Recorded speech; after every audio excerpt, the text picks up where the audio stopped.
Dalawang inang nakikipagsabayan sa lakbay ng buhay.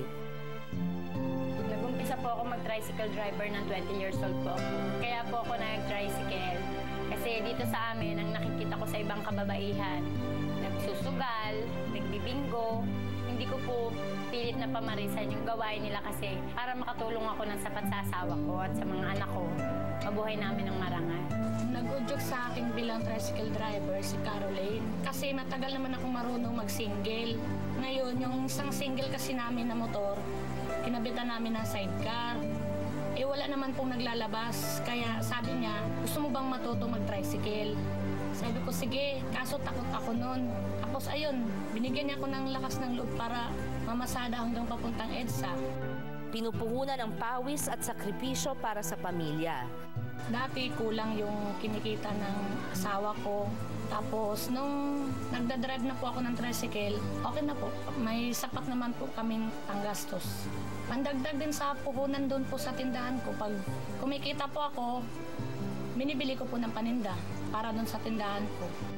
Sa bawat pasahero at kilometro, asam-asam ang konting ginhawa at pag-asa. Nadulot ho ng pagta-tricycle sa akin nakatulong ako sa asawa ko at nabuhay namin yung anak namin na hindi kami umaasa sa ibang tao. Astig ang pagiging tricycle driver ko dahil nakakatulong po siya, malaking tulong po siya sa amin, pamilya. Actually, hindi lang po ang pagiging tricycle driver ang astig, kundi ang astig ang dalawang ito talaga. Mga kapatid, ito na sina Caroline Vergara, Tayas at Verly Lubiano. Tuloy kayo, please! Caroline at Verly, nakakatuwa naman kayong makilala. Welcome, upo ka, Caroline at Verly. Hello.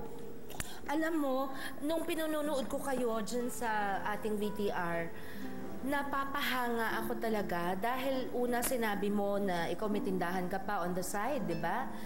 Tapos si Caroline naman, yung sinabi mong yung iba nagbibingo, nagsusugal, yun din ang hindi ko maintindihan. Yung parang sa hirap ng kabuhayan ngayon sa ating bansa, hindi ba? Bilib ako sa inyong dalawa dahil tama ang pananaw nyo sa buhay at tama ang ginawa ninyo. Hindi ba naman palakpakan natin sila? Hindi ba mga kapatid? Sobra. Sa totoo lang, kasi kunyari si Verly, naging madali ba o mahirap sa'yo lalo na't kasama mo ang bunsong anak mo sa pamamasada, di ba? Hanggang ngayon kasama mo siya. Naging madali ba o mahirap para sa'yo na kasama mo pa siya? Mahirap din kasi in case na ma-aksidente po, kasama ko yun. Sinasama mo dahil wala ka mapag-iwanan? Or sumasama lang po. Gusto lang niya. Time din nyo yun together, di ba? Okay, nag-umpisa ka, namasada ka, gamit ang motor na nilagyan ng second hand. Was that you, Verly? Ikaw ba yun? Ng second hand na sidecar. Yung motor, service ng asawa mo sa kanyang trabaho na unti-unti nyong hinulugan hanggang naging inyo. Yun yung single. Pagkatapos, ano ang pakiramdam na nakikita nyo ang bunga ng pinaghirapan nyo na kinabitan nyo ng sidecar? Ngayon, namamasada ka na. Anong pakiramdam nun? Masarap po yung pakiramdam dahil siyempre, unang-una, nakakatulong po talaga. Malaking tulong po. At inyong-inyo na talaga yung motor, ano? So, tapos yung paninda mo, extra na lang yun sa income ninyo. Caroline, ikwento mo sa akin, yung may namimintas pa? Opo. Anong sinasabi?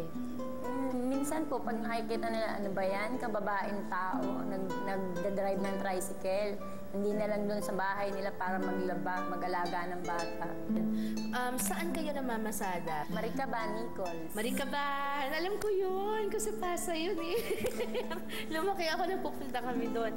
Anyway, dahil sa araw-araw na hindi talaga birong pamamasada, Verly at Caroline, meron kaming regalo sa inyo na isang araw na pang-relax ninyong dalawang magkumadre na kayo naman ang papasadahan ng kung ano-anong masahe. Lahat ng ano.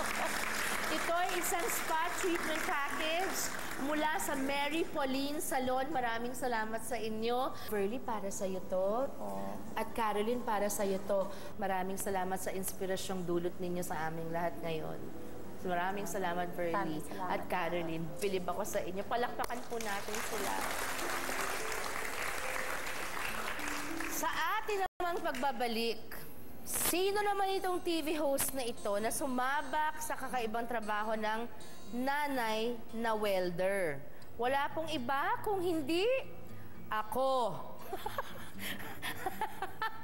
Ang aking first time. Yan ang isa pang portion dito sa Sharon Kasama Mo Kapatid na paminsan-minsan makikita ninyo ang aming portion na first time ang title. Yung mga gagawin ko for the very first time ever in my life at gagawin ko dito lamang sa TV5.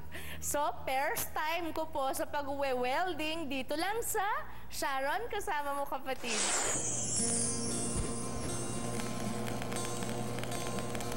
Taas niyo muna po, para makita yun. Aha. Matanda